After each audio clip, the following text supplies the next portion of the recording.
Why, of all the places you could go to, did you come to Moab?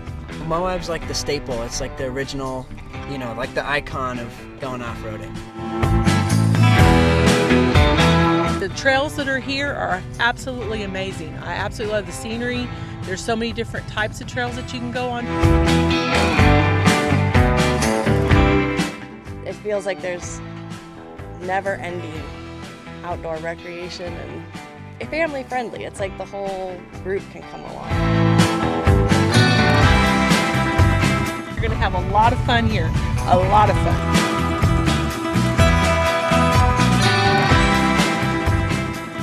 If you are into Moab, if you're into the national parks, if you're into how to recreate this spring and summer in the national parks, especially Moab, you might like this episode. We went out to Moab this past week. We interviewed a whole bunch of people. I'm going to talk more about that. And so if you're into outdoor recreation, if you're into the balance between how we manage our BLM lands for environmental protection, preserving the ecosystem, preserving nature and the beauty there, but also allowing people to have access to those trails and have tons of fun, I think you're going to like this episode because we are going to talk about those issues. I'm going to tell you what I found out and learned while I was in Moab. Just so you know, I'm a Moab enthusiast. I love that place. When I feel like I need to gotta get out of Salt Lake City, when I got to just bug out and get away from the city, all the bright lights, the traffic, the congestion, the polluted air, I go to Moab. That's my number one go-to because the people are there are awesome. The trails are just incredibly amazing, and you really can feel like you're out in the middle of nowhere where nobody is around, and I love that. If you prefer Disneyland, I'd like to convince you why Moab is better. If you prefer standing in line in resorts or resort towns, I'm going to convince you why Moab is better because it just simply is. And so with that, welcome to Utah Stories. My name is Richard Marcosian. I'm the editor and publisher of Utah Stories magazine. Thank you for everyone who has subscribed to this magazine. I just got to give you a big shout out. You are making this program possible. We are able to do this podcast because many of you have chosen to pay $5 a month to subscribe to the magazine. And in so doing, we are able to hire folks like Jack, who was out in Moab with me this past week, filming Moab stuff, and thanks to you, we can do more with this program than we ever could before, and we hope to keep this Utah Outdoor and Adventure segment a regular feature on this program. And so if you want to help us with that effort, share this episode with a friend, give it a thumbs up, give us a comment, all that sort of stuff. Okay, so I'm going to dive in. What is so special about Moab? It is like God decided that humans should be allowed more pleasure out of life than what's offered in cities, and he made a playground like no other place on earth. It is amazing if you're into rock climbing. It's amazing if you're into trail running. It's incredible if you're into massive, giant, megalithic rock formations that you can go inside of slot canyons and explore. It's just like a massive playground, and it's incredible. There's sand dunes there. There's places that are on Earth where you cannot believe you're on Earth. It really literally looks like you're on Mars, like you're on a different planet. And I'm a Moab enthusiast. I like to promote Moab to locals who want to be there when the tourists are not so likely to be there. So right now is an excellent time to go to Moab. The town is now waking up from the winter season. There's a lot to do there. And so I'm going to start this episode off by playing you a clip of a father and son who were there. I believe they were from far away. Do you remember where they're from, Jack? Bend, Oregon. They drove all the way down to come experience Moab. And I'm going to start with that clip, and then I'm going to tell you a little bit more about Moab. All right, what brought you guys out to Moab for this trip? Off-roading. We came out to mountain bike and come out and rent a couple of these. Yeah. Why, of all the places you could go to, did you come to Moab? Moab's like the staple. It's like the original, like the icon of going off-roading. So it's always been a hope. We've gone to a couple other places in the past couple of years, but this was always kind of the original. It's on the bucket list. Yeah, bucket list. Where are you from? Bend, Oregon. Oh, okay. Wow, that's like 14 hours drive. Yeah, but it's worth it. Yeah, it was Nice. good. We've had a great time. Good father-son time. Yeah. Did you do Hell's Revenge? Yeah, we just came out of Hell's Revenge, yeah. Father-son drove 14 hours to go experience Moab from Bend, Oregon. And I don't think I mentioned, this is our big, giant craft beer / Moab Adventure issue that just came out. This is a guide to all things Moab. It's the Moab You Love, Moab by land, sea, and air. Just want to point out a couple features of the magazine. We point out about 30 to 40 different off-road trails you can do, whether you rent a Jeep, whether you rent out an HOV. We point out what you can do with your family in Moab, with your dog in Moab, how you can base jump safely in Moab. Like a lot of people, think base jumping is the most dangerous thing in the world. There's a company where you can actually do it safely.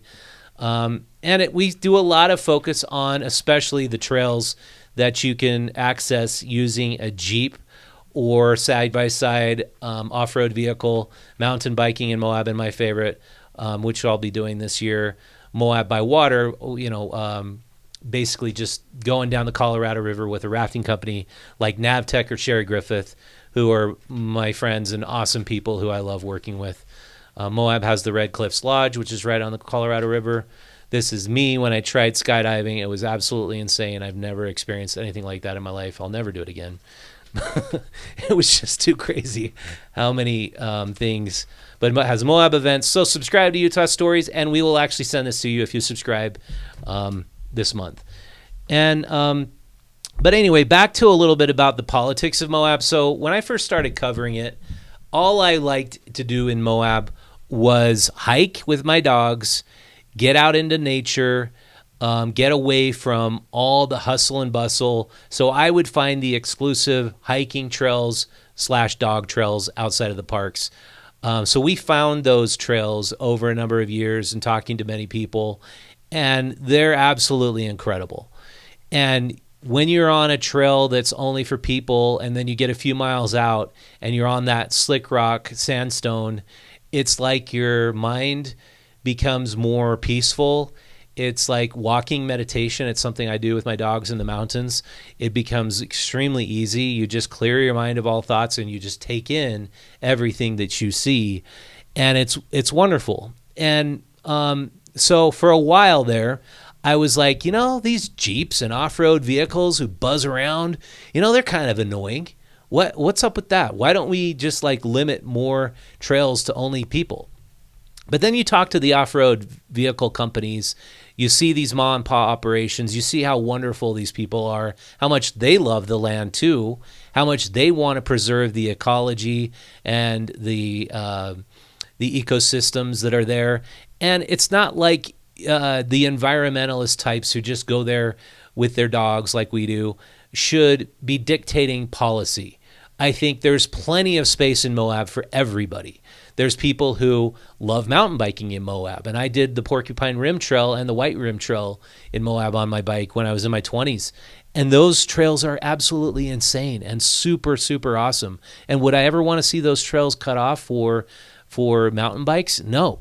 And of course, we should not be thinking in terms of hermetically sealing the land so people can't enjoy it.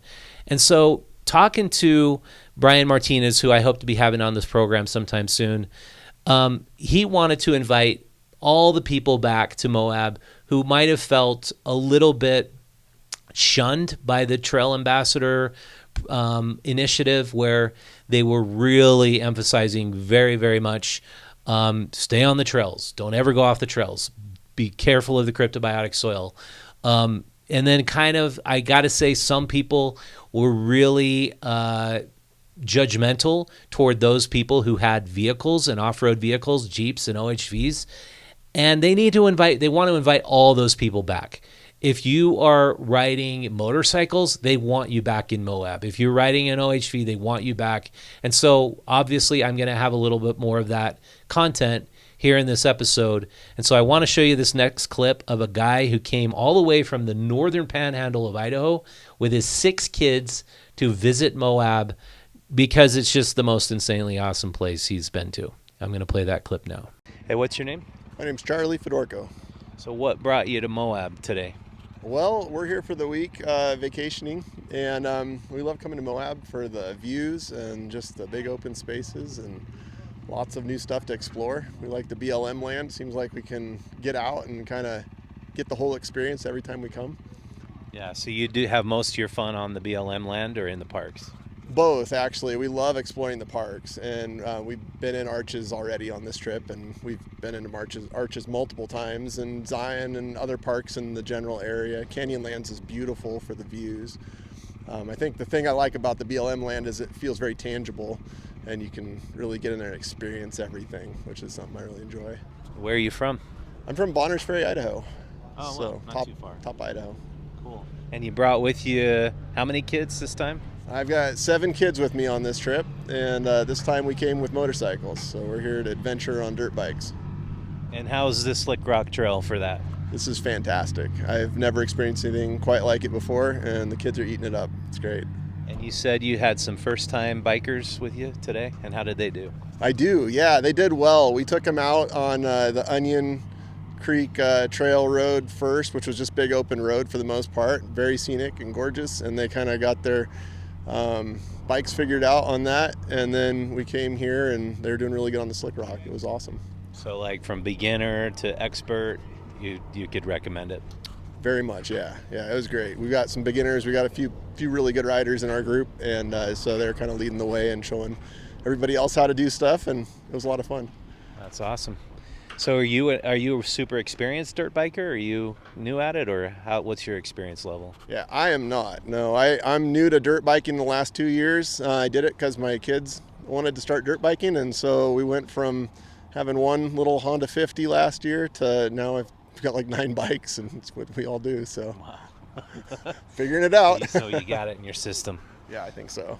So that was Charlie Fedorko from Bonners Ferry, Idaho. We were trying to figure out how long he drove to get there. I think it was probably about 12 to 14 hours. And he told me he was way into rock climbing and way into the trails and going into the parks. And then his kids actually got him into dirt biking. And so he took like 9 dirt bikes and a bunch of kids, and they were just figuring out dirt biking on the Slick Rock Trail. And he loves nature and the environment as much as everybody else. But you've got the parks, which are held in a pristine environment, which it's only for viewing and hiking and enjoying. But then you've got the BLM land, where they've loosened the regulations and you can really just go off on your mountain bike or your dirt bike. And man, I know my kids would be going nuts, and I would probably be going nuts if I tried to take them on those trails. So I was blown away by how good his kids were. His kids were a little older than mine, but I was like, gosh, that takes a lot of freaking ambition and confidence to think you're going to give every kid a dirt bike and go out on the Slick Rock trails. But he did it, and good on you, Charlie, because I would not do that. But this is his wife, who I'm interviewing next, and she's way into it too, which I think is so super cool. I'm going to play the rest of that. Hey, what's your name? I'm Hannah. Can you describe all the different things you've done here in Moab over the years? Yeah, I think this is our 3rd trip coming back to Moab as a family. And the first time we were just driving through to see the parks. We stopped at Arches and Canyonlands, and photography was kind of our focus. Then we were vacationing as our family and just trying to photo document stuff. And once we got here, we just were so overwhelmed with how much recreation there is to do. So I think 2 years later, we came back with a rock climbing focus because we do like rock climbing. So we brought gear, and then there's the used gear shop in town, and they had everything we needed to just buy all the extra little bits and pieces because we have a big family, 6 kids. And so we just kind of grabbed stuff and we rock climbed in a bunch of different spots. And this time around, we're dirt biking. That was the focus. We brought dirt bikes and bicycles. So yeah, it feels like there's never ending outdoor recreation and family friendly. It's like the whole group can come along. And like today we had most of our kids on dirt bikes, but our littlest one's not quite technically confident enough to dirt bike, but we were on bicycles, so her and I just bicycled Slick Rock, and we were swapping stuff up, and people who were on bikes then got on dirt bikes, and we just sat in the sun and took pictures because it was pretty cool too. Do you need to have a lot of proficiency or confidence to get on a dirt bike and come out here, do you think? This is my first time dirt biking at all here. Well, I went once at home to learn how to shift and stuff, but it's been easier than I was expecting it to be. Like, I'm glad I have people who can help me along on the journey. Get a little bit of experience before you come, riding your bike, get comfortable on it, and then make sure you have a bike that fits you well. I think for us, we discovered having all the different sizes and types of motorcycles, that some of them are really well suited for the Slick Rock. I think it was originally discovered on like a Honda 90, which is a pretty small little low-geared motorcycle, you know, so you probably don't want to bring anything too hot out here. There's a lot of hairpin turns on it and some pretty steep hillsides to climb up, but it has awesome traction and almost anybody can do it. Just don't bring too big of a bike that you're not comfortable with. To bring 6 kids between the ages of what, and you had no major accidents. Yeah, That's 9 to 19, and then a son-in-law who's 21. So yeah, that's really cool. Yeah. And look at that bike, man. That's a serious bike right there. Fun. That's probably my favorite. Yeah. Yeah. The KTM 200 XCW with a recluse clutch is ideal for this. Okay. Yeah. If you're an average size guy. And then you got couple little ones there. Yeah. That's awesome. We got a KX65, a KLX 110, got a Honda 125, Honda 150. 2 of the KTM 200s and YZ250F, and that was most of the bikes. Nice. Yeah, can't imagine doing that. I guess your kids are super well behaved. Looks like they look like they're pretty well, we good wear kids. them out on the trail, and then the ride home is quiet. There you go. A couple little ones. Okay. Well, thanks so much, guys. Gonna leave it there. So I was blown away by these people. It's just like that you could go out and just get into that. Like I just didn't know that you could do that. Like get kids from 9 to 19 on bikes, dirt bikes, and go out there.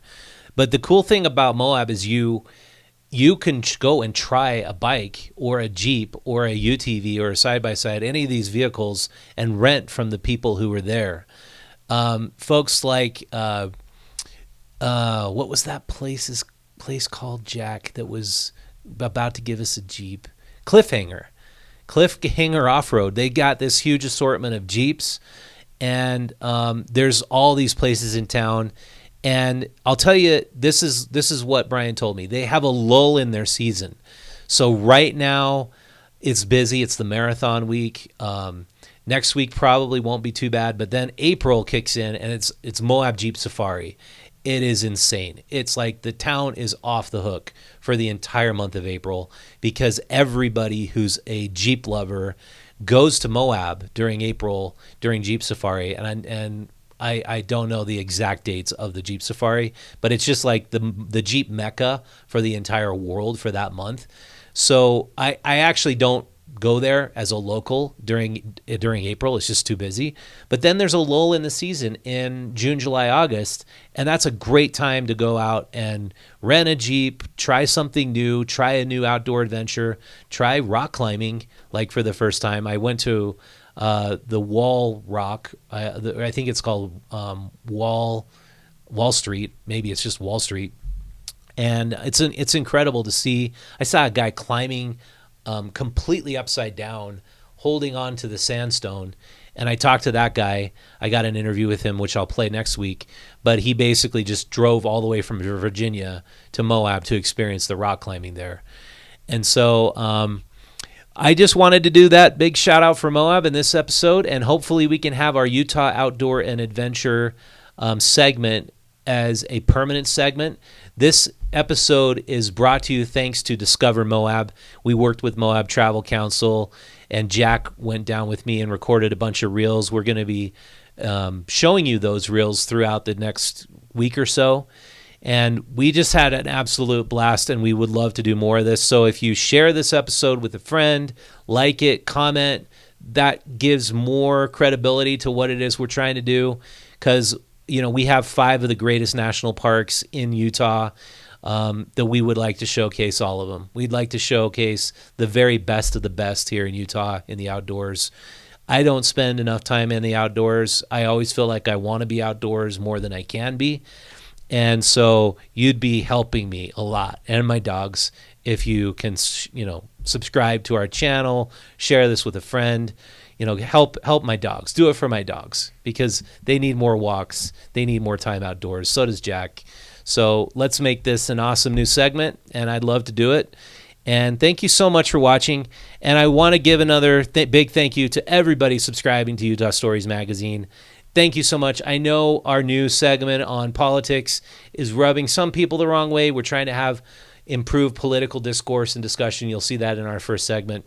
But, politics aside, hot button issues aside, what we want to capture are the voices of local Utah. That's what this magazine is all about. You subscribe to it for $5 a month.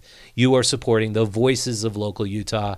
If you become a member for $10 a month, we'll send you Faces of Utah magazine. It showcases a lot of the best entrepreneurs in Utah. Sherry Griffith is right in the intro. Reparadise is an incredible place to get a camper, an Airstream trailer fixed up, or get your van fixed up.